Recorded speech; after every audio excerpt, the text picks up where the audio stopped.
The updated Port of Napier Limited Constitution.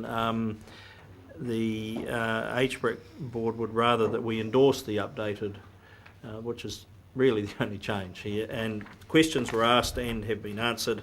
I'll hand over to the Chief Executive to perhaps give us a bit of an outline there, or do we go straight to the recommendation? I think you just sort of said what I was going to say, Mr Chairman, really. It is, yes, while the Council did receive the Constitution at its September meeting, there were some questions of clarification which were asked of HBRC, and HBRC provided a very comprehensive reply to those, but as part of that email, and you'll note on page 21 of the agenda in Dr Pearce's email, he did seek once again to get Council's endorsement for the changes to the Constitution, as opposed to just receiving of it on the basis that HBRC really do not want to take Council's support for the changes just for granted, but want perhaps a more positive endorsement. So that's really the fundamental changes. The questions, the issues that had been raised in September were put to HBRC. The responses were made. I received no supplementary questions to be able to answer, so I'll just leave it at that. Thank you. Questions? Happy to move it. Happy to move. Thank you, Councillor Barker. We have a seconder. Thank you, Councillor Graham. Discussion? I just make the point that two of the questions I asked were quite substantive questions. Two of them were less so. One of the questions, which was less so, I don't think I got a full answer. I only got about half of it, actually. The other observation I make is that when I read the introduction to it, was about an updating and streamlining of the Constitution. So with that introduction, I read the Constitution with that in mind. And what I've found is the Constitution is basically something off the shelf, straight out of the Companies Act. It has a lot of hubris in there, which has no relevance at all to the running of the Port of Napier. And I personally think it's not the best of constitutional drafting I've seen, but it will do the job. And I've got no particular reason to hold it up for that. Seconder? No, I have nothing to no comment. I thought it was fine. Other speakers? Put the motion, then all those in favour, please say aye. Contrary, no. Carried. Thank you.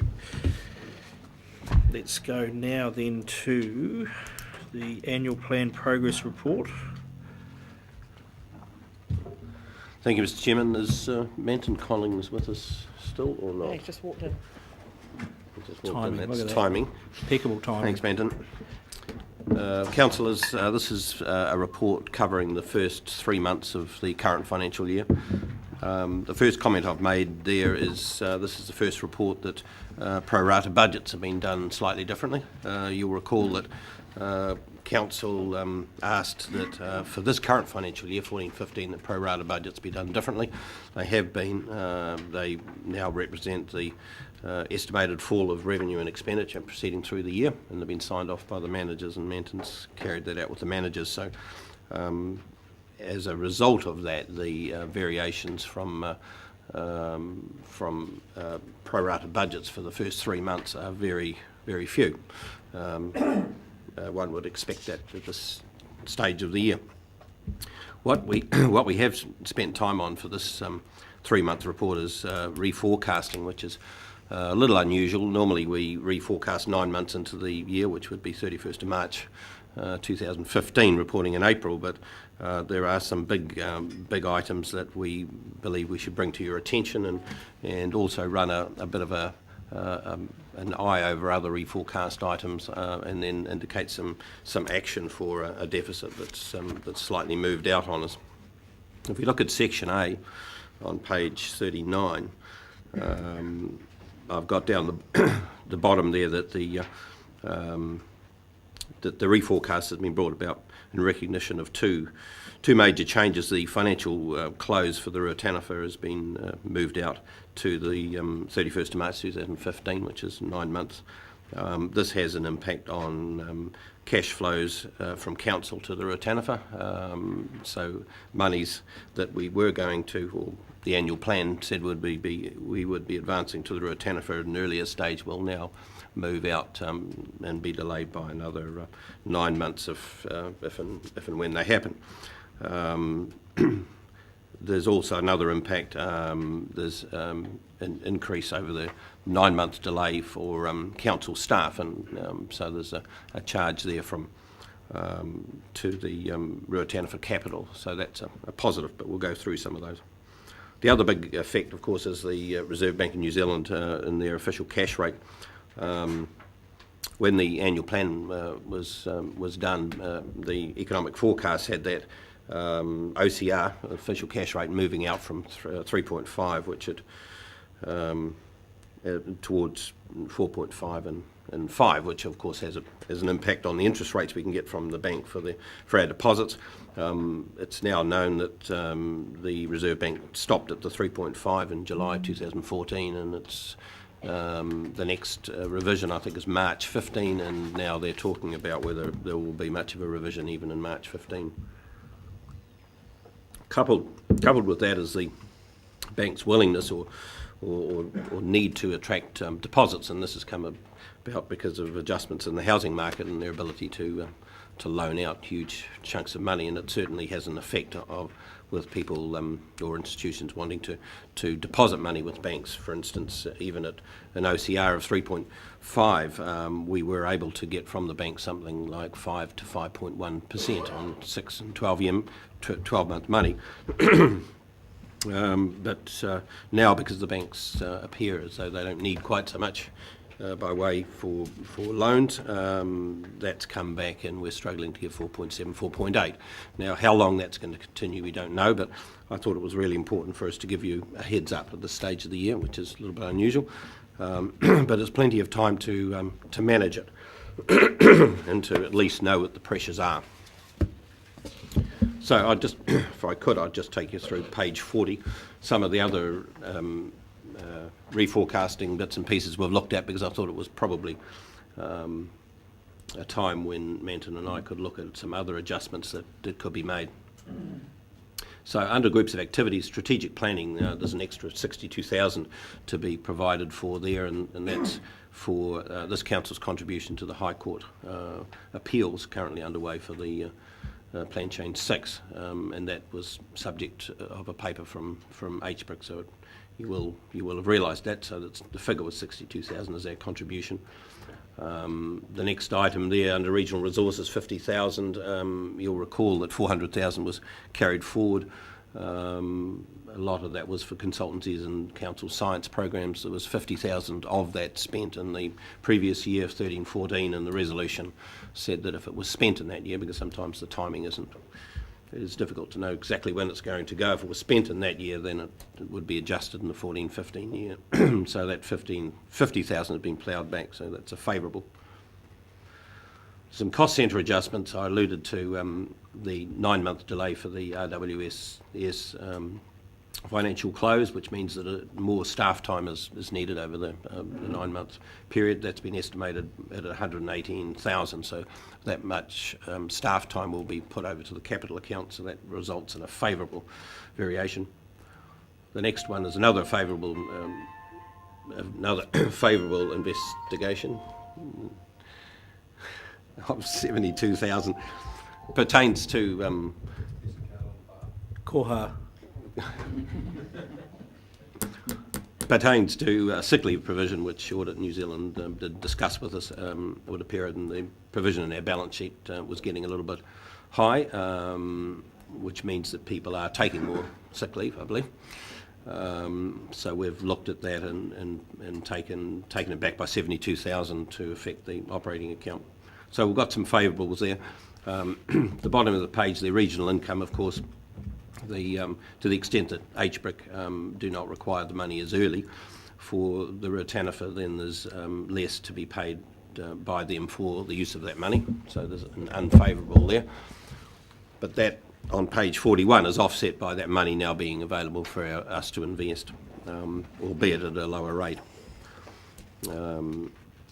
And I've also made an adjustment there for Napier Gisborne Rail. I've indicated that the annual plan said we'd get a return of 6%. That was the assumption. and there could be some delays there, so I've been conservative and said, well, we need to continue investing that money for the rest of the financial year, albeit at a lower rate, of course, than the 6%. Can I just comment that that assumption may not be correct? That's But fine, Councillor. time will tell. Yeah, no, thanks for that, Councillor. I wondered whether I should have put it in. The adjustment for that is 17, so it's not a big one anyway. But us accountants get very tidy when we start doing these things. But okay, so the reforecast financial position's deteriorated by a couple of $100,000 at this stage of the year, but on page 42, I've indicated some of the avenues that staff are looking at to turn this around so as we can bring it back towards the annual plan budget.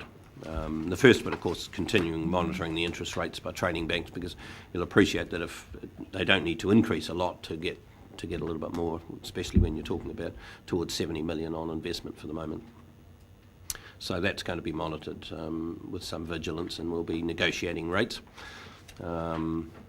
The next one is efficiency reviews. You're aware that there is a committee set up to do efficiency reviews, pulling money out of council operations effective for the 2015-25 LTP.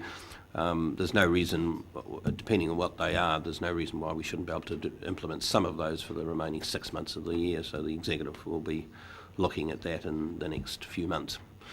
So that I'm hopeful of picking up something there.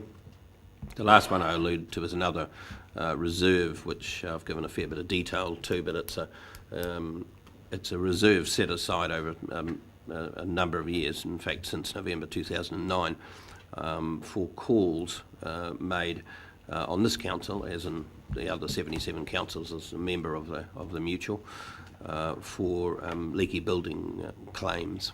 And we did discuss this with audit as well, because of course it's these claims have been over a 6-year time frame. There's been 2 monies put aside in November 2009. Risk Pool made a call of 326,000, and that's been paid out for years 10, 11 and 2012. Another call in March 2012 was 364, which has been provided for under our operating account and put in reserves. Not a lot of that's been paid out. 88,000 for the 2012 call, 13 zero call, 14 is a zero call, 15 looks as though it's a zero call, 16 it's 48,000. That means there's over 200,000 left there. So it's proposed that management talk to Risk Pool about the level of that. I would suspect we would be able to pull some of that back anyway. So that gives you some idea of reasons for the deterioration in our financial position so far. Most of it beyond our control, and some of the actions that we're looking at to pull that back towards the annual plan budgets.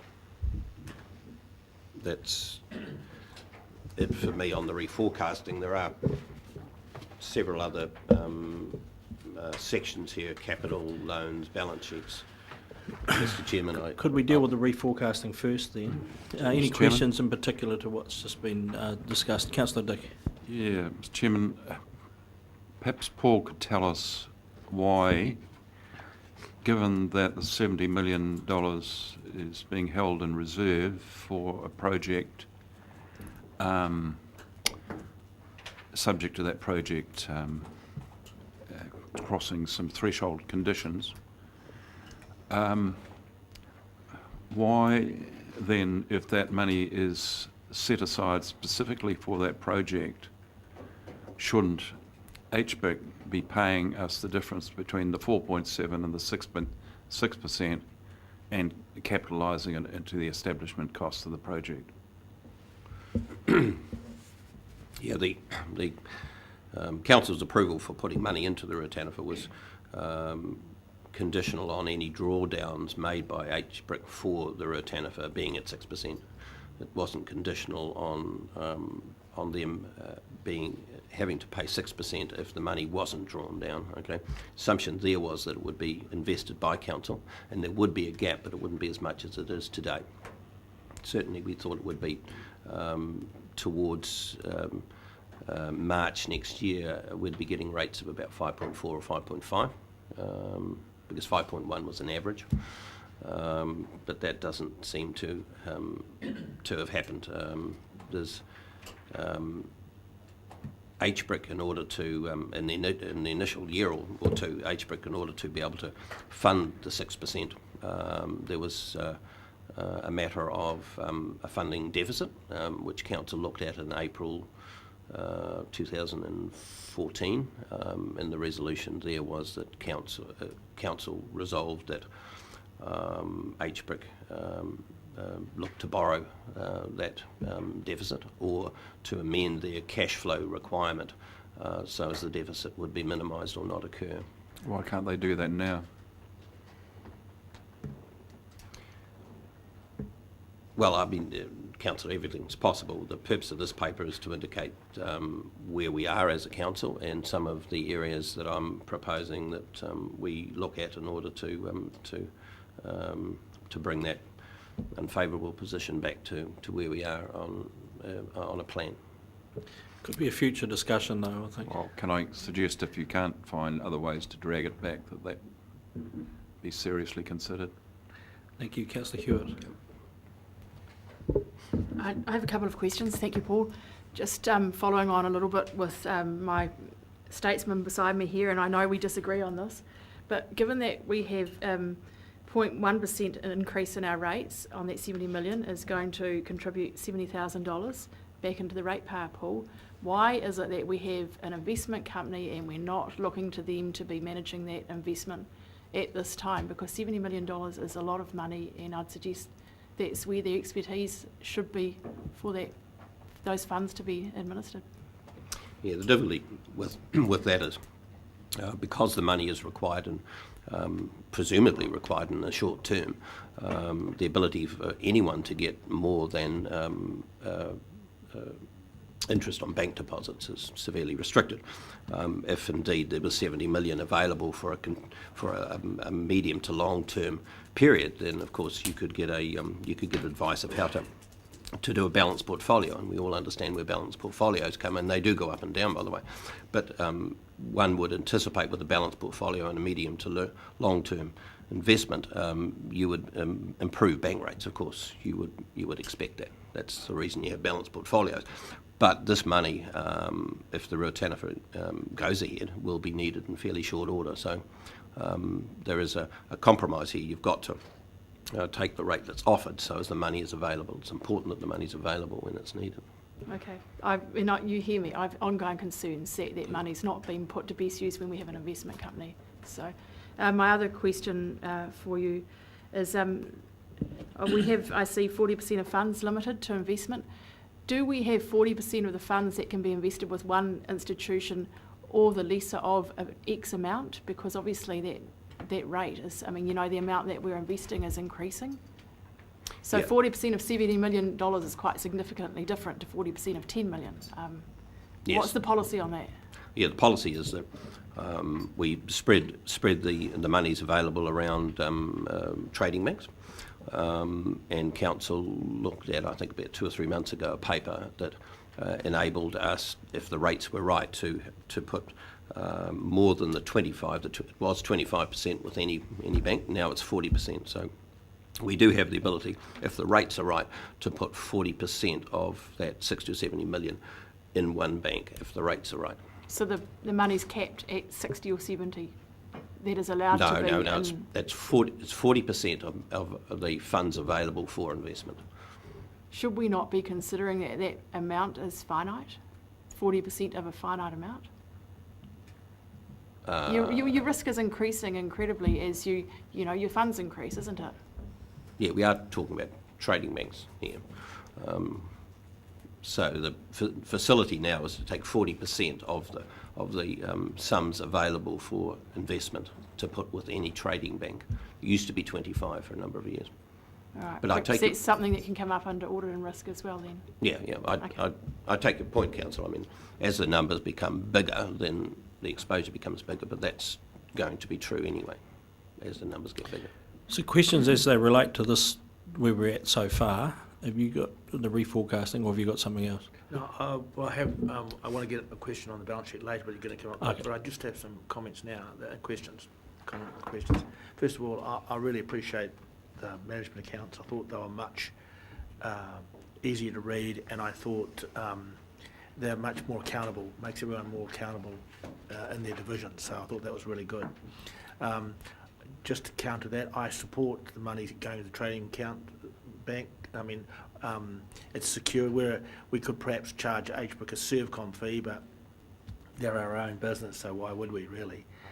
Because you only have to get 0.5% and you fix this deficit, don't you? 0.5% more. Yeah. And we may get that. Who knows? Yeah, I that's mean, right. You might people just get don't- that, and that'll give you the 350 grand annualised. Yeah. So I have some questions. I don't have any questions on this, but you're going to come back to that, the balance sheet question? Yeah. Go through. Well, just so we keep up with it while we were. Just a question around the overall impact of the sale of leasehold land. Any sales from that, and we've had a constant number of sales. I think further $700,000 worth of land has been sold down. What is the overall impact? Because I'm trying to pick it up on this other investment area. Are we coming out with a negative impact on the loss of reduction from ACC and against having it in the bank and getting 4.whatever%? Where do we stand in relation to our forecast around that part of the income? Well, the estimates in the annual plan are deliverable on that, because if we sell $400,000 worth of leasehold property, that $400,000 then is paid to ACC, who actually paid for the cash flows. There's some minor adjustments, but the majority goes to ACC. So it's money in and money out. So it doesn't affect the amount we've got to invest. It doesn't affect the returns.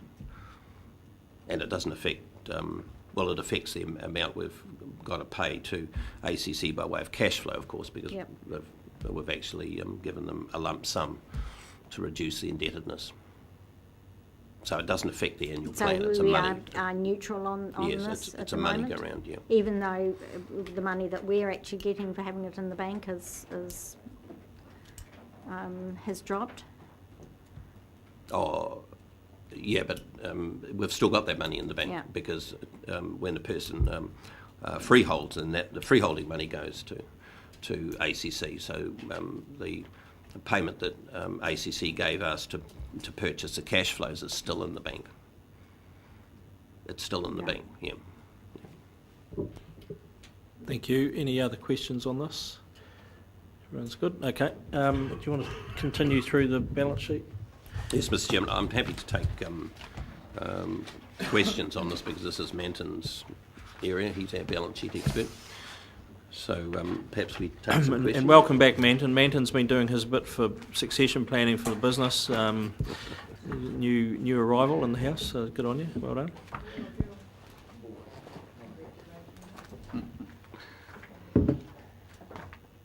Right, sorry.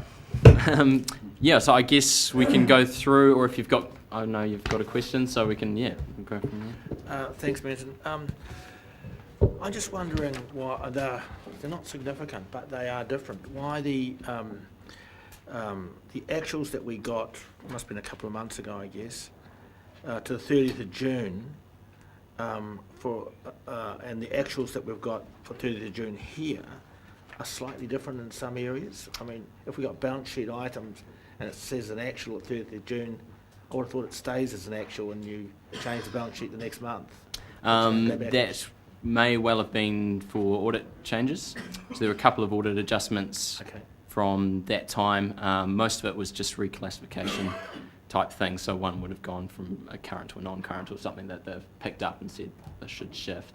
That would be the only thing I could think of why those should change. But So infrastructure assets, quite a lot. The difference, yes. The balance sheet changes 14 million. Yes, that's our revaluation that took place right at the end of that audit process. So that was, basically the 15 mil was that which got added to our infrastructure assets in here, and also in our revaluation reserve. What was it, an appreciation or a depreciation? Appreciation. Appreciation. And on balance, just in the in the sandwich of things. There's movements from all over the place. So that's the auditor intervening and saying, you've given an actual, but it's wrong. That was a timing issue for the revaluation. Had to go out for peer review and things like that. So part of the notes that we would have given you at the time was that we were still waiting on this revaluation to be done. And once it was, we put that in, audited it, and this now it will not move for the year. I can guarantee that. So that's our comparison for this year. There is just a little bit of timing around that end of the year period. Well, perhaps I should just come and have a sit down with you, because I like to go these one at a time. Sure. Because there's quite a few differences, and I, from where I'm sitting, I would have thought you give us a balance sheet and you say it's an actual in June. It should be an actual. Yes, it was an actual where we were at that time. Obviously, we've got audit coming after that, and then that final, which was in the annual report, will be what we've got here. If we can compare it to that. I might just come and sit down so I can understand. Absolutely. Thank you. Okay. Further questions, or have you got some points you want to make about this? Matt? No, it's pretty self-explanatory. 3 months into the year, it's kind of business as usual at the moment. We've highlighted anything of an exception, which I believe is how you have wanted it to come across. So we've got the pro ratas in now, and I think that should stand us in good stead. There might be a little bit of tweaking with those as we go through, because they do move a little bit from year to year, but managers have looked at those, and so really it is just looking at those other things. Our reserve funding are ticking along. There hasn't been any big withdrawals yet due to the timing of things, so they are sitting there. And our loan, probably our other thing is our loan program for the year is usually December, so that's where we'll be looking at drawing down. The major one for that is Heat Smart, which fluctuates year to year, and since we only have one drawdown period due to the big the fees involved with that, we can be a little bit behind or above in that, so we try and make it as smooth as possible at that. So the December reporting on loans will keep you up to date with what the drawdowns will be on those, and really that's really about it, unless you've got any other questions. Thank you. Any other questions then?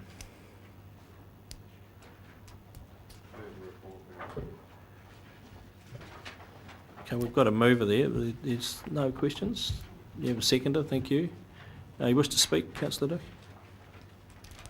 Well done. Seconder. I'll put the motion in. All those in favour, please say aye. Contrary, no. Carried. Thank you.